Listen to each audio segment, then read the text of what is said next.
तुम अगर लगे रहोगे ना, तो पहले दूसरे बार अगर तुम्हें उस तरह से सफलता ना भी मिली तो भी आगे जाकर सफलता मिल जाएगी। इसलिए लगे रहना बहुत ज़रूरी है और अपनी क्षमता के अनुसार काम करना भी बहुत ज़रूरी है। तुम लगे रहो। सबको अगर पहचान ना भी मिली, भले ही सब मिलकर कर रहे हो, फिर भी तुम्हें एक अलग पहचान मिलेगी। मेहनत कभी बर्बाद नहीं जाता और मेहनत अगर श्रद्धा के साथ किया जाए ना, विश्वास रख कर किया जाए, मेहनत में अगर श्रद्धा का मिश्रण हो जाए, अगर मेहनत को इबादत मानकर किया जाए, तब तो कुछ और ही होकर आता है, तब चमत्कार होकर आता है। अगर चमत्कार की चाह रखते हो ना, तो मेहनत को इबादत समझ कर करो। अच्छा, एक बात बताओ मुझे, क्या तुम्हें अभी भी झिझक होती है? तुम किसी भाषा में जिसमें तुमने पढ़ाई की है, तुम आज भी लोगों को सुन रहे हो, समझ रहे हो, फिर भी तुम्हें झिझक हो रही है ना, तो आज से मेरी एक बात मानो और उस भाषा पर तुम काम करो। तुम्हें जैसे आता है ना, टूटी फूटी ही सही, मगर जैसे बोल सकते हो वैसे बोलो।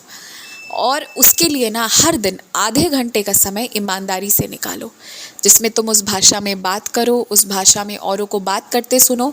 ऐसे लोगों को सुनो जो बहुत साधारण तरीके से बात करते हैं, और फिर ऐसे लोगों को सुनो जो उस भाषा में बहुत सर्वश्रेष्ठ हैं और उस तरह से करते हैं। धीरे धीरे जाओ, नीचे से उठकर ऊपर तक जाओ, सीधे ऊपर से मत आओ। तो ये रास्ता अपना कर देखो। तो जो भाषा अभी थोड़ी तुम्हें टूटी फूटी हुई सी आती है, तुम्हें जो ऐसा लगता है, हालांकि ऐसी बात है नहीं, तुम थोड़ा अपने आप का आकलन भी कम करते हो, पर अगर ऐसे करोगे ना, तो आज नहीं तो कल एक बहुत अच्छी चीज़ होगी कि उसमें तुम्हारे ऊपर पूरा तुम काबू पा लोगे। और जहाँ तुम उस पर काबू पा लिए ना, तो जिस तरह तुम अपनी मातृभाषा बोलते हो, उसी तरह से तुम अपनी अन्य भाषाएं भी बोलोगे और बड़े आराम से बोलोगे, और अपनी बातों को रखने में तुम्हें तकलीफ नहीं आएगी, शब्दों की कमी नहीं पड़ेगी, और जो झिझक होती है वो भी नहीं होगी। और अभी आगे आने वाले समय में और भी बहुत सारी बहुत अच्छी अच्छी चीज़ें होने वाली हैं। थोड़ी श्रद्धा सबूरी बनाकर, प्रेम से दिल लगाकर, मन लगाकर काम करो, तो तुम्हें उसका फल बहुत मीठा, बहुत अच्छा मिलेगा। और एक बात कहूँ, तुम बदमाश लोगों के बीच अगर रहोगे तो 2 4 5 दिन लोग कहेंगे कि ये भी बदमाश हो सकता है, ये भी गलत हो सकता है।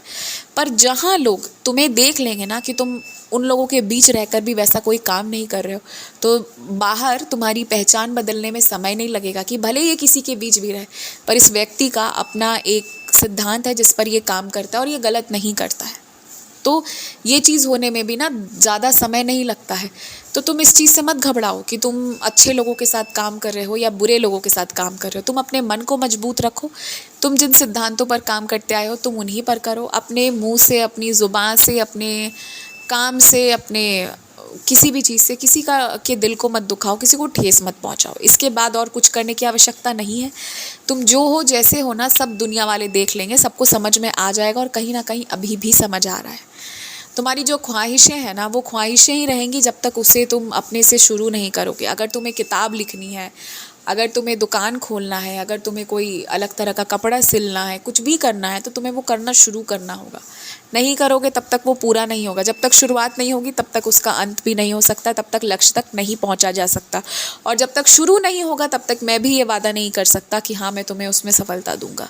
तुम शुरू करोगे तभी सफलता का वादा मिलेगा। तो शुरू करो, उसके बाद मुझसे बात करना। आयुष्मान भव। और अगर मैं किसी चीज़ की शुरुआत करने कह रहा हूँ तो यूं ही तो नहीं कह रहा हूँगा ना, कोई कारण होगा, अच्छा कारण होगा। मेरे इशारों को समझो।